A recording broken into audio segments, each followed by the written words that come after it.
Hello everyone, welcome back to my channel enjoy the tale. ఇవాళ నేను explain చేయబోతున్న movie Raghu తాత.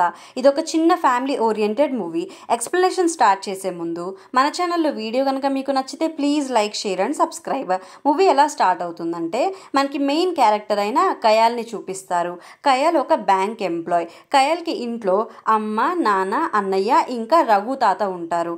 కయాల్కి 25 వచ్చిన పెళ్లి చేసుకోవట్లా అని ఇంట్లో వాళ్ళు తెగగోల్ చేస్తూ ఉంటారు. కానీ కయాల్ ఏమో అప్పుడే పెళ్లి నాకు వద్దు అని అవాయిడ్ చేస్తూ ఉండిద్ది. ఒకరోజు నైట్ కయాల్ వాళ్ళ అమ్మ కయాల్ని పెళ్లి గురించి అడిగితే ముందు నాకెందుకు, అన్నయ్యకి చేయండి, పెద్దవాడు కదా అనిద్ది. అప్పుడు కయాల్ అమ్మ కూతురికి చేయకుండా ఫస్ట్ కొడుక్కి ఎలా చేస్తారు అనిద్ది. అప్పుడు కయాల్ చూస్తూ ఉండు, ఏదో ఒక రోజు ఎవరో ఒక దాన్ని పెళ్లి చేసుకొని వస్తాడు అనిద్ది. ఆ టైంకే కయాల్ అన్నయ్య ఒక అమ్మాయిని లవ్ మ్యారేజ్ చేసుకొని తీసుకొస్తాడు. ఇంట్లో వాళ్ళు గోల చేస్తుంటే కయాల్ వాళ్ళకి నచ్చ చెప్తుంది. కయాల్ గురించి మనం తెలుసుకోవాల్సిన ఇంకొక విషయం ఏంటంటే కయాల్ నవల్స్ రాసిద్ది. సమాజంలో జరిగే దారుణాల గురించి, అమ్మాయిల హక్కుల గురించి బాగా రాసిద్ది. కాకపోతే అమ్మాయి నవల్స్ రాస్తే ఎవరు చదవరని కాపా అనే అబ్బాయి పేరుతో నవల్స్ రాసిద్ది. కయాల్ రాసే నవల్స్ ని సెల్వన్ అనే వ్యక్తి బాగా చదువుతాడు. ఈ సెల్వన్ కయాల్ కి ఫ్రెండ్.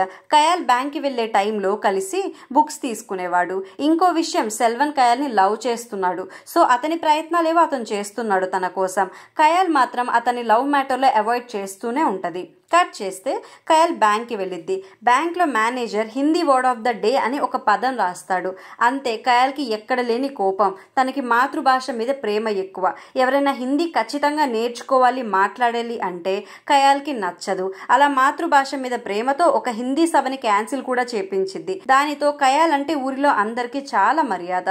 ఇదిలా ఉంటే మనకి సెల్వన్ ఇల్లు చూపిస్తారు. సెల్వన్కి నాన్న లేడు, అమ్మ మాత్రమే. సెల్వన్ అమ్మ సెల్వన్తో ఇంకా పెళ్లి చేసుకోరా, ఎన్ని రోజులు ఇలా ఉంటావంటుంది. సెల్వన్ ఏమో గ్రాడ్యుయేషన్ చదివిన అమ్మాయినే చేసుకుంటా అని నీకు ఆల్రెడీ చెప్పాగా అంటాడు. సెల్వన్ అమ్మేమో బాగా చదువుకున్న అమ్మాయిని నీకెవరిస్తారా అనిద్ది. అప్పుడు సెల్వన్ దాని గురించి నేను చూసుకుంటాలే అంటాడు. నెక్స్ట్ సీన్లో మనకి రఘు తాత డాక్టర్ని కలవడం చూపిస్తారు. తాతకి కడుపులో తేడాగా ఉండడంతో అసలేంటా విషయం అని ఆర్ఎంపీ దగ్గరికి వెళ్తాడు. ఆర్ఎంపీ ఏమో మీకు కొన్ని టెస్టులు చేయాలి, అవన్నీ అయిపోయాక రిపోర్ట్స్ చూసి మీకు ఏ ప్రాబ్లమో చెప్తా అంటాడు. కట్ చేస్తే మనకి బ్యాంక్ లో కయాల్ మేనేజర్ తో మాట్లాడడం చూపిస్తారు. మేనేజర్ అంటాడు, కయాల్ నీకు ప్రమోషన్ వచ్చే ఛాన్స్ ఉంది, నీకు కోల్కతాలో జాబ్ చేసే అవకాశం ఉంది, జీతం కూడా బాగా ఎక్కువ, కాకపోతే నువ్వు హిందీ ఎగ్జామ్ రాసి పాస్ అవ్వాలి అంటాడు. ఇంకంతే, కయాల్ కోపంగా హిందీయా, నేను రాయను, నాకు ప్రమోషన్ కూడా అక్కర్లా అని వెళ్ళిపోయింది. నెక్స్ట్ సీన్ లో రఘు తాత డాక్టర్ దగ్గరికి వెళ్తాడు. డాక్టర్ బాధగా మీకు క్యాన్సర్ వచ్చింది తాత అంటాడు. ఇంకా తాత ఏం చేయాలో తెలియక ఇంట్లో అందరినీ పిలిచి తనకు వచ్చిన క్యాన్సర్ గురించి చెప్తాడు. ఇంట్లో వాళ్ళేమో పెద్ద హాస్పిటల్లో ట్రీట్మెంట్ చేపిద్దామంటారు. కానీ తాత డబ్బులు ఎందుకు వేస్ట్, నాకు ఎలాగో 70 ఏళ్ళు దాటాయిగా, కాకపోతే నాకు పోయే ముందు 3 కోరికలు ఉన్నాయి. ఒకటి, మద్రాసులో బిర్యానీ తినాలి. సెకండ్, ఎన్జి రామచంద్రన్ గారు, అప్పట్లో ఆయన తమిళనాడు సీఎం, ఆయనతో ఫోటో దిగాలి. ఇంకా మూడోది, కయాల్ పెళ్లి చూడాలి అంటాడు. ఇంకంతే, కయాల్ మైండ్ బ్లాక్, ఈ ముసలోడేంటి నా పెళ్లి మీద పడ్డాడు అని. ఇంకా వేరే దారి లేక పెళ్లి కొప్పుకునిద్ది. ఇంట్లో వాళ్ళు పిచ్చి పిచ్చి సంబంధాలన్నీ తీసుకొస్తున్నారని సెల్వన్ గురించి గుర్తొచ్చి అతను మంచోడని, తన ఆశయాలకి ఆలోచనలకి గౌరవం ఇస్తాడని సెల్వన్ ని కలిసి మనం పెళ్లి చేసుకుందామని అడిగిద్ది. ఈ మాటతో సెల్వన్ కి గాల్లో ఎగిరినంత ఆనందం వేసిద్ది. నెక్స్ట్ డే కయాల్ సెల్వన్ ని రోజులాగానే బస్ స్టాప్ లో కలిసిద్ది. అక్కడ అనుకుంటూ ఉండిద్ది, అనవసరంగా నిన్న అలా మాట్లాడానా ఏంటి అని. ఆ టైంకే కయాల్ ఫ్రెండ్ అయిన మాధవన్ వచ్చి కయాల్తో, హాయ్, నువ్వు మన ఫ్రెండ్ సుమన్ పెళ్లికి ఎందుకు రాలా, నిన్ను చాలా కలవరించాడు అంటాడు. ఇంకా కయాల్ సెల్వన్ ని మాధవన్ కి పరిచయం చేసే లోపే, నా పేరు సెల్వన్, నేను కయాల్కి కాబోయే భర్తని అంటాడు. ఇంకా కయాల్కి ఇండైరెక్ట్ గా ఎస్ చెప్పేశాడు. మాధవన్ ఏమో అయితే మీరు చాలా లక్కీ సార్ అని చెప్పి వెళ్తాడు. నెక్స్ట్ సీన్ లో మనకి కయాల్ అండ్ సెల్వన్ యొక్క నిశ్చితార్థం ఏర్పాట్లు చూపిస్తారు. ఇక్కడ కొన్ని విషయాలు జరుగుతాయి. పూజారి కయాల్తో కాబోయే యజమాని దగ్గర ఆశీర్వాదం తీసుకో అంటాడు. సెల్వన్ కూడా దానికోసం నించోబోతాడు. కానీ కయాల్ మాత్రం నేనేమైనా వస్తువా, యజమాని అంటున్నారు, ఆశీర్వాదం దేనికి అనిద్ది. ఇంకా సెల్వన్ కూడా అవును, తను నా కాళ్ళు పట్టుకోవడం దేనికి అంటాడు. సెల్వన్ వాళ్ళ అమ్మ నిశ్చితార్థంలో లేకపోయేసరికి అత్త ఏది అని అడిగిద్ది. సెల్వన్ ఏమో బయట ఉంది, తను విధవరాలు కదా, శుభకార్యాల్లో ఎందుకని అంటాడు. కయాల్ కోపడిద్ది, మీరు కూడా ఇలా ఆలోచిస్తారా, నేను అసలు ఎక్స్పెక్ట్ చేయాల మీ దగ్గర నుండి అనిద్ది. అప్పుడు సెల్వన్, నాకేం ప్రాబ్లం లేదు, మీ అమ్మ నాన్న ఏమైనా అనుకుంటారేమోనని బయట ఉంచా అంటాడు. ఇంకా సెల్వన్ అమ్మని లోపలికి పిలుస్తారు. కయాల్ నాన్న సెల్వన్ వాళ్ళతో కట్నం ఏం కావాలి అంటాడు. ఏం కావాలో సెల్వన్ చెప్దామనే లోపు కయాల్ కోపడిద్ది, కట్నాలేంటి నాన్న అని. అప్పుడు సెల్వన్ అమ్మ మంచి అమ్మాయి మా ఇంటికి వస్తే చాలు, ఇంకా ఏ కట్నం వద్దు అనిద్ది. తాంబూలాలు మార్చుకుంటారు. నెక్స్ట్ డే కయాల్ వాళ్ళ నాన్న సెల్వన్ని పిలిచి స్కూటీ కట్నంగా ఇస్తాడు. సెల్వన్కి ఎంత హ్యాపీయో, ఊరంతా చక్కర్లు కొడతాడు దాని మీద. నెక్స్ట్ సీన్లో కయాల్ సెల్వన్ని తన కొలీగ్కి పరిచయం చేసి ముగ్గురు సరదాగా మాట్లాడుకుంటూ ఉంటారు.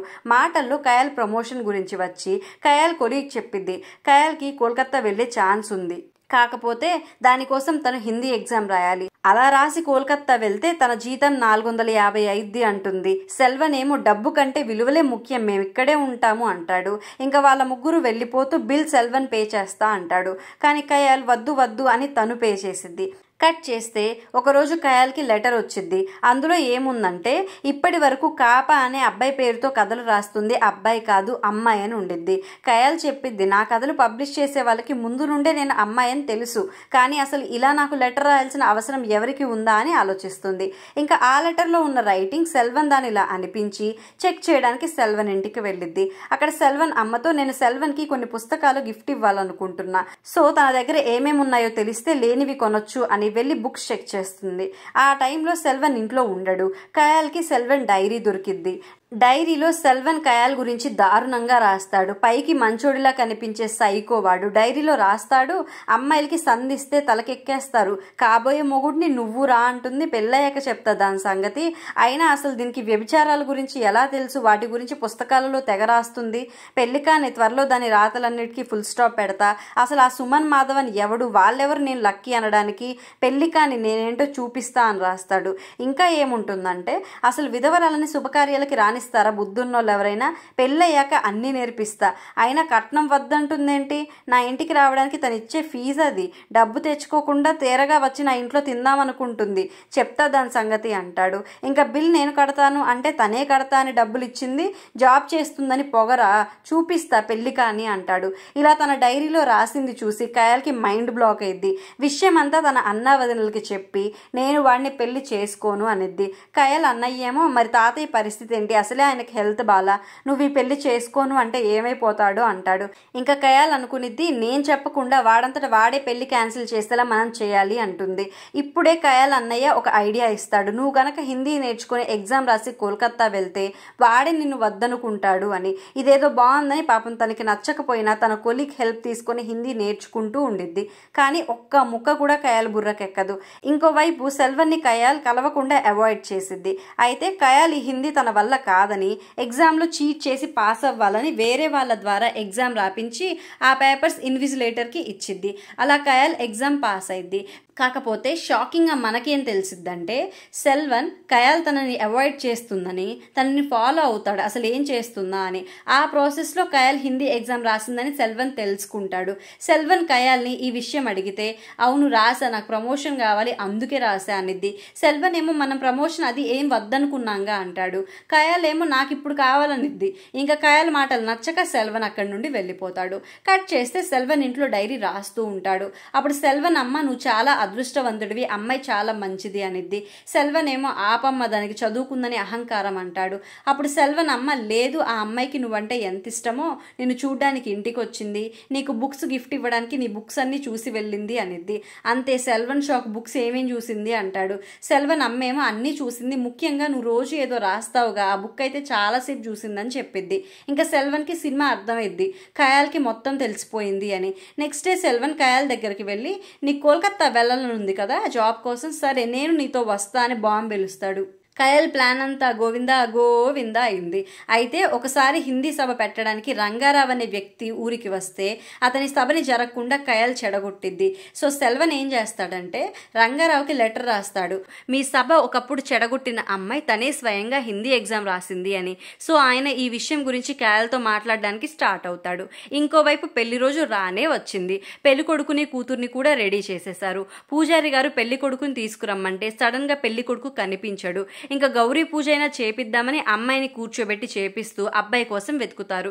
ఇక్కడ మనకి తెలిసింది హీరోయినే తన అన్న వదినలతో కలిసి కిడ్నాప్ చేపించింది సెల్వన్కి ఒక లెటర్ రాసి మీకు కయాల్ గురించి కొన్ని నిజాలు చెప్పాలి, ఊరి బయటున్న శ్మశానానికి రండి అని పిలిచి రౌడీల ద్వారా కిడ్నాప్ చేపిస్తుంది.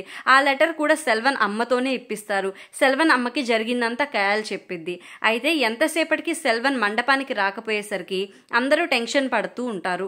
కయాల్ మాత్రం అమ్మయ్య ముహూర్తం దాటిపోయిద్ది, ఇంకా ఈ పెళ్లి జరగదు అనుకుంటుంది. కానీ ఆ టైంకి సెల్వన్ రౌడీల నుండి తప్పించుకుని మండపానికి వస్తాడు. మళ్ళీ పెళ్లి స్టార్ట్ అయింది. అప్పుడే అక్కడికి రంగారావు వచ్చి కయాల్ హిందీ ఎగ్జామ్ రాయడం గురించి అందరికీ చెప్పి హిందీ అంటే నచ్చదని సభలు కూడా క్యాన్సిల్ చేపించింది. మరి ఇప్పుడు ప్రమోషన్ కోసం హిందీ ఎగ్జామ్ ఎలా రాసింది అని అడుగుతాడు.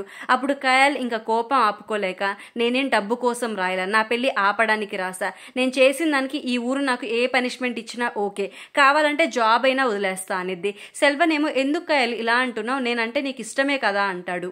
అప్పుడు కయాల్ ఏంట్రా నేనెందుకు ఇలా మాట్లాడుతున్నానో నీకు తెలియదా అని అరిచి సరే ఇతనికి మగతనమే లేదు, ఇతని డైరీ చదివాకనే అది తెలిసింది అనిద్ది.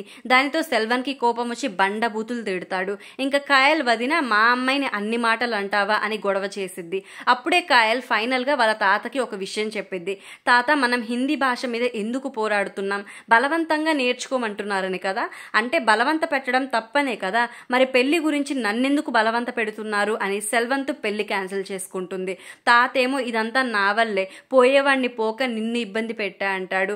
అప్పుడే ఆర్ఎంపీ డాక్టర్ వచ్చి చెప్తాడు, తాత నీకు క్యాన్సర్ లేదు ఏం లేదు, నీ రిపోర్ట్స్ తారుమారు అవ్వడం వల్ల ఇలా జరిగింది, నువ్వు కంప్లీట్ హెల్దీగా ఉన్నావంటాడు.